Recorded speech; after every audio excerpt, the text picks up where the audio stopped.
Eu nunca pensei que minha própria casa, o lugar onde cresci, pudesse se tornar uma prisão. Todo mundo diz que família é sinônimo de amor, de segurança. Mas e quando o maior perigo vem de quem deveria te proteger? Minha história ela é sobre isso, sobre medo, sobre silêncios que pesam mais que palavras, mas também sobre encontrar uma luz, mesmo quando tudo parece escuro. Meu nome é Ana, tenho 74 anos, sou avó de 3 netos, e hoje vivo em uma casinha simples no interior de Minas Gerais, onde o canto dos passarinhos e o cheiro de bolo assando me fazem lembrar que a vida pode ser boa. Mas nem sempre foi assim. Antes de começar, quero te perguntar: de onde você está ouvindo essa história? Deixa um comentário, me conta. Saber que minhas palavras chegam até você me dá força, porque por muito tempo eu achei que minha voz nunca seria ouvida. Eu nasci nos anos 60, numa cidadezinha pequena, daquelas onde todo mundo se conhece. Nossa casa era simples, de chão batido, com um quintal grande, onde as galinhas ciscavam e o vento trazia o cheiro da terra molhada. Éramos 5 irmãos, eu a caçula, sempre correndo atrás dos mais velhos. Minha mãe, Dona Clara, era o coração da casa. Ela fazia pão caseiro, cantava enquanto lavava roupa no tanque e sempre tinha um sorriso, mesmo quando a vida pesava. Meu pai trabalhava na roça, às vezes passava semanas fora, e quem segurava as pontas era ela. Mas tinha outra pessoa que também estava sempre por perto, meu primo Zé, filho de uma tia que morava na cidade vizinha. Ele era mais velho, uns 15 anos a mais que eu, e todo mundo o adorava. Que rapaz prestativo, diziam as vizinhas. Olha como ele ajuda a família. Ele trazia sacos de farinha, consertava o telhado e sempre tinha um jeito de se fazer presente. Para todos, ele era quase um herói. Para mim, ele era outra coisa. Eu tinha 10 anos quando comecei a perceber que algo estava errado. No começo, eram coisas pequenas. Ele me chamava para ajudar a carregar lenha, mas sua mão demorava demais no meu braço. Ou então, ele me olhava de um jeito que me fazia querer sumir.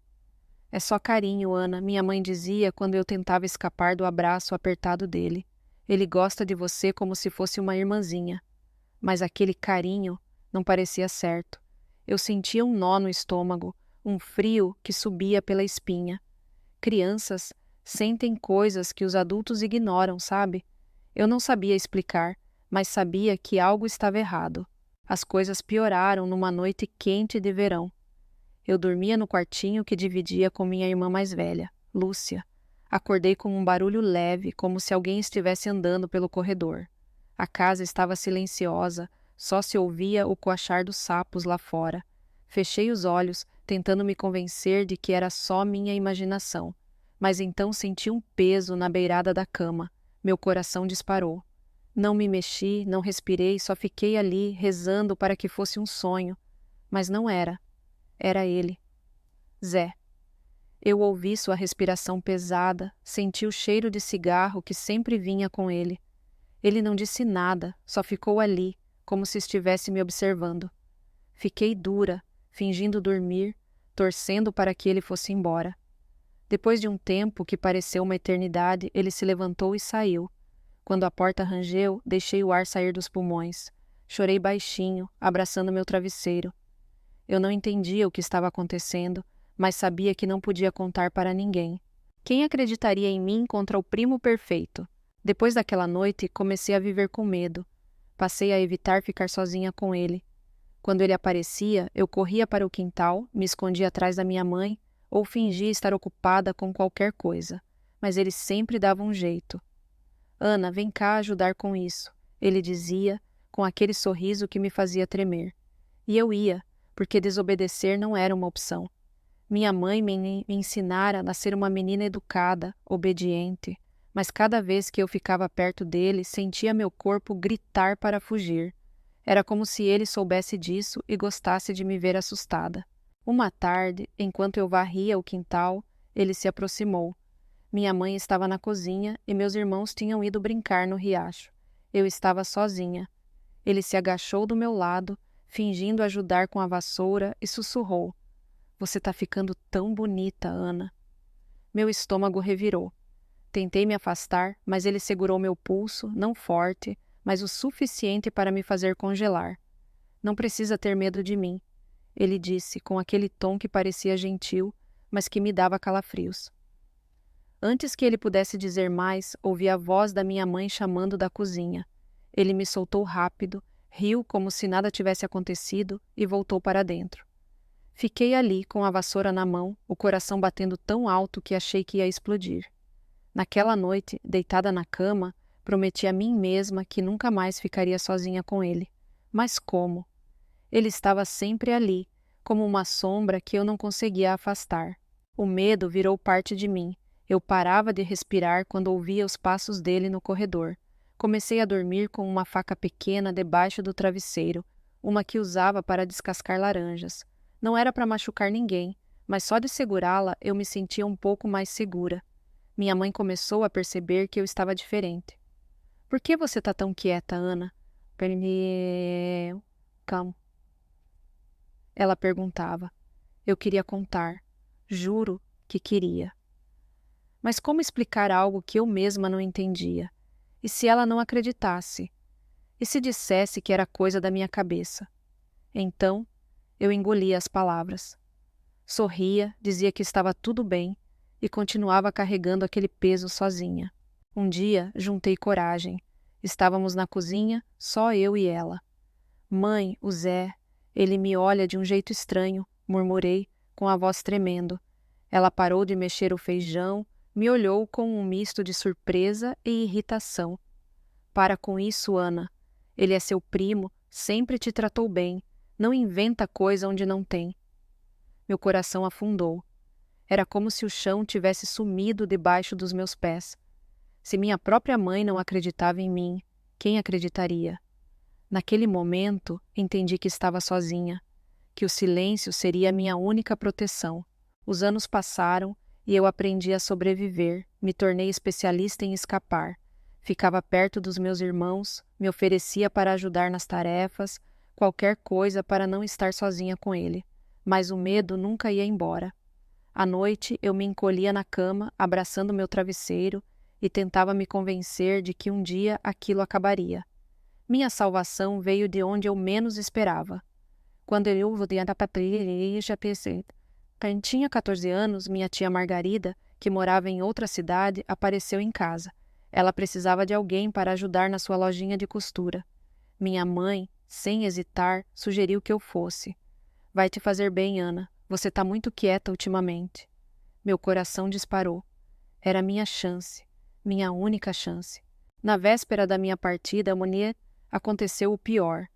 Era uma noite quente e eu estava arrumando minhas coisas. Ouvi os passos no corredor, lentos, pesados. Meu corpo gelou. Sabia que era ele. A porta do meu quarto rangeu e lá estava Zé, parado, me olhando. Então você vai embora? Ele perguntou, com aquele sorriso que eu odiava. Eu não respondi, só apertei a bolsa contra o peito. Ele deu um passo para dentro do quarto. Você acha que pode fugir de mim, Ana? Minha garganta travou. Eu queria gritar, mas minha voz não saía. Ele se aproximou e eu recuei até encostar na parede. Meu coração batia tão forte que doía. Foi quando ouvimos um barulho alto na sala. Um dos meus irmãos tinha derrubado uma cadeira. Zé parou, olhou para trás e saiu rápido. Fechei a porta e tranquei, mesmo sabendo que a fechadura era frágil. Passei a noite inteira acordada, tremendo, com a bolsa nos braços. Mas uma coisa eu sabia. Eu ia embora. E ele nunca mais me tocaria. No dia seguinte, subi na Kombi, que me levaria para a cidade da tia Margarida. Enquanto o carro se afastava, olhei pela janela e vi minha casa ficando pequena. Vi Zé parado na porta com aquele olhar que parecia dizer que ele ainda tinha poder sobre mim.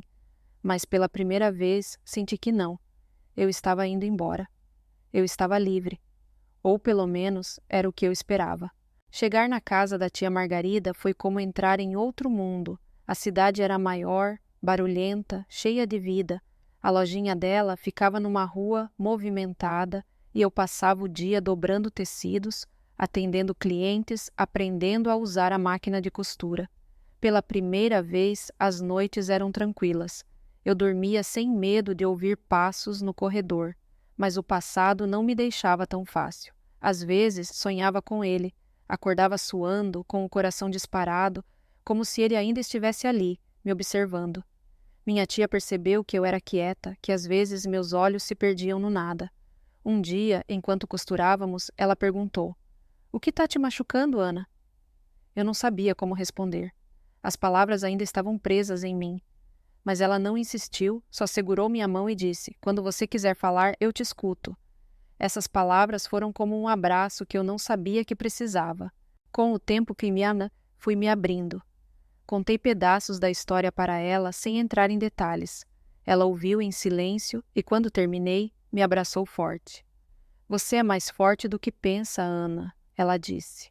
E pela primeira vez comecei a acreditar nisso. Na lojinha, fiz amigas. Aprendi a costurar vestidos, a rir de novo, a sonhar. Minha tia me incentivou a estudar à noite. Eu não sabia quase nada, mas cada palavra que aprendia era como uma pequena vitória. Aos poucos, o peso que eu carregava começou a ficar mais leve.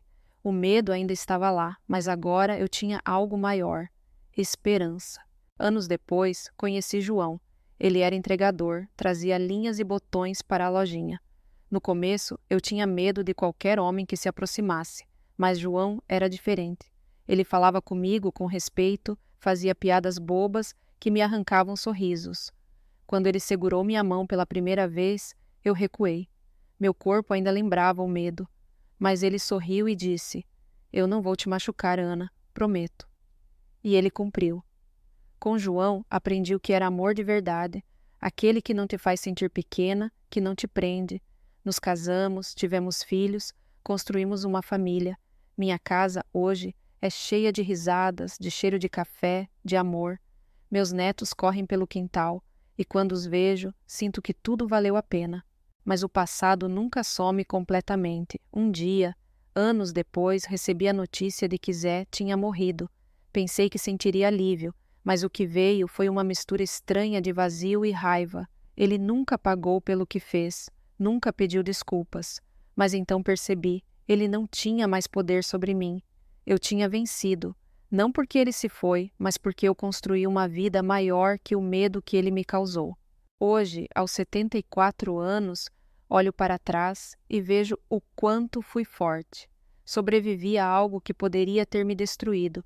E se você está carregando um peso que ninguém vê, quero te dizer, você não está sozinha. Sempre há uma saída, por menor que pareça. Minha história é prova disso. Se ela te tocou, deixa um comentário. Compartilha com alguém que precisa ouvir. E se puder, inscreva-se no canal. Vamos construir juntos um mundo onde nenhuma criança precise aprender, cedo demais, que nem todo carinho é seguro. Obrigada por me ouvir. Minha voz, que um dia foi silenciada, agora é livre. E a sua também pode ser. Palavras 3512.